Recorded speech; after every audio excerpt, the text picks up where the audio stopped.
He walked past her like she was invisible, but he had no idea who she really was. Subscribe for more powerful, real-life stories. It was a cold Monday morning in downtown Chicago. The lobby of the Luxora corporate tower buzzed with polished shoes, expensive watches, and important faces. And in the corner sat a young woman named Alina, quietly dressed in a plain coat and scuffed heels. She looked like she didn't belong. Holding a folder and sipping cheap coffee, she stood and approached the front desk, politely asking, "Excuse me, where's the 47th floor boardroom?" But before the receptionist could answer, a tall man in a tailored Armani suit cut in. "She's probably lost," he scoffed. "That floor's for executives. You want HR, basement level." Alina blinked. "Actually, Trust me," he interrupted. "I know this building. That's not where you're headed." He gave her a patronizing smile before striding away, phone in hand, calling someone about a critical pitch meeting he had. Alina didn't argue. She just smiled softly. Then she took the elevator up to the 47th floor. Inside the sleek, glass-walled boardroom, a dozen executives stood waiting. Among them, the same rich man, David Warren, the company's top-performing senior manager.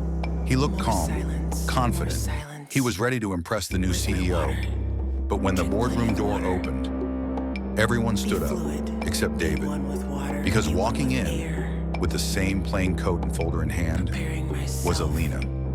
And this time, she wasn't asking for directions. She was there to lead the meeting. David's jaw dropped. The woman he brushed off earlier, she was the newly appointed CEO of Luxora Global, Harvard MBA, founder of a tech startup acquired for $80 million, and known for her belief in humility over hype.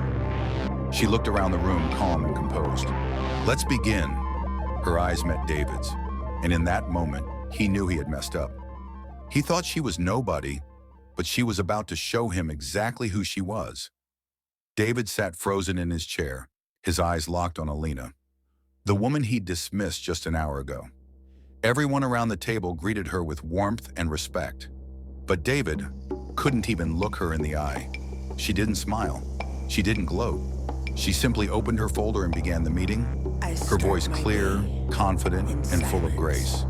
"I've reviewed your quarterly projections," Alina said, glancing at David's section.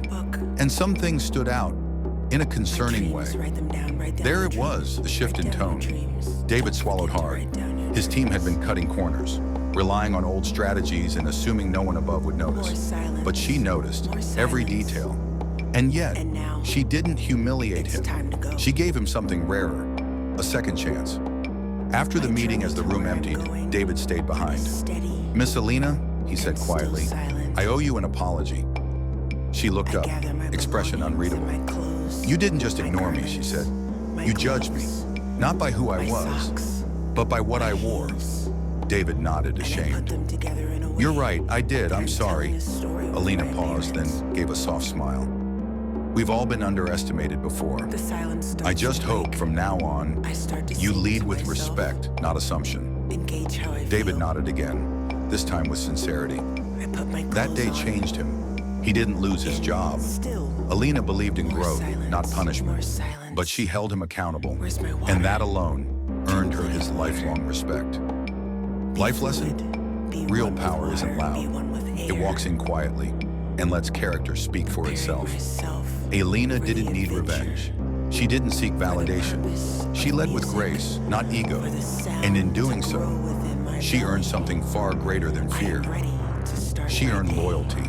Have you ever been underestimated because of how you looked or where you came from?